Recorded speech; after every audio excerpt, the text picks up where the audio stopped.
If you were to say that the book of Job was about why good people suffer, I would have to say that you were only half right.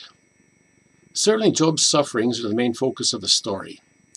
The devil believed that Job only served God because things went well with him.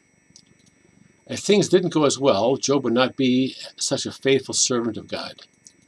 When that didn't go as he thought, the devil said that surely Job would turn against God as if he was suffering physically.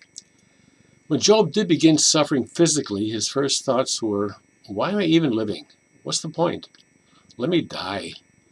But the questions soon turned to God himself, because surely all this is in his control. He is God. He can do whatever he wants. Now, why in the world would he do this? Did I offend him somehow? And how? And what about everybody else? Why isn't everybody else suffering too? Especially those people he knows of who even defy God by their lives. But there's another question, one that lies below the surface. About 4 years ago, I believed I heard God tell me that I would go through something like Job did, and that I would also go through something like what Peter did when Jesus said to him in Luke 22, Simon, Simon, behold, Satan has demanded to sift you like wheat, but I have prayed for you that your faith doesn't give out.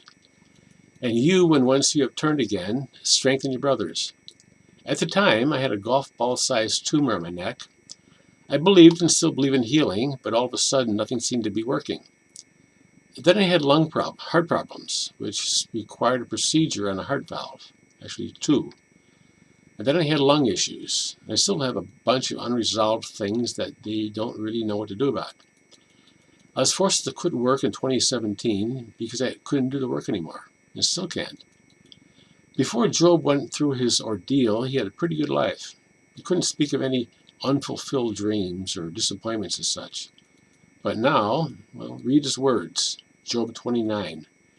And Job again took up his discourse and said, Oh, that I were as in months gone by, as in the days when God watched over me, when his lamp shone over my head, and by his light I walked through the darkness, as it was in the prime of my days, when the friendship of God was over my tent, when the Almighty was yet with me, and when my children were among me, around me, when my steps were bathed in butter, and the rock poured out for me streams of oil.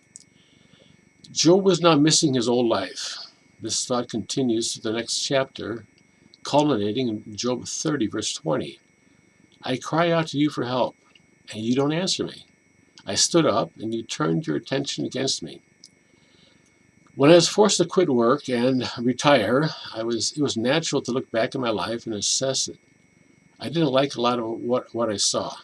I could identify a significant number of major, I don't want to say disappointments.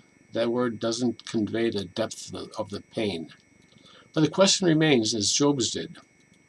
When you're dealing with this idea of God actually getting involved in human lives and having relationships with people, questions soon rise as to what this all looks like or should look like in everyday terms.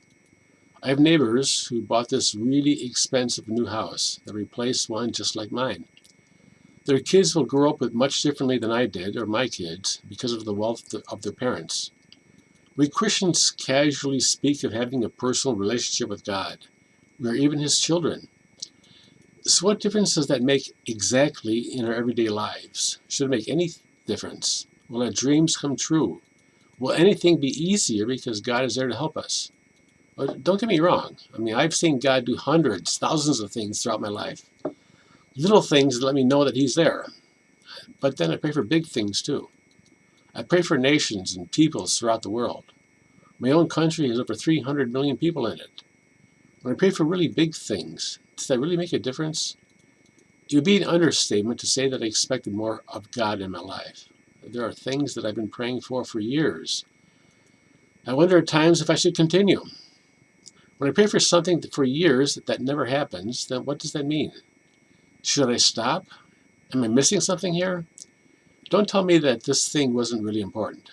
If they aren't, then nothing is important. If it just wasn't God's will, then what does that say about God's will? And how will we ever know it? A big part of my personal devotional life is the admonition, Oh, give thanks to the Lord for he is good, for his loving kindness is forever. I say that constantly, and I mean every word of it. But then I asked God to help me understand what that means, to understand what it means that God is good in the face of human need, mine and those I pray for. Yes, Job endured incredible physical suffering that is meant to turn him away from God. Why would God allow or cause such a thing? But behind that is this other question, actually a series of questions, ones that the rest of us can relate to better. When we say that all things work together for good, is that the best good? What I mean is that I often feel like God will let me go miles in the wrong direction before saying anything. Is that to make sure I don't go on that path again? I'm getting older. Is this really the life God planned out for me? Really?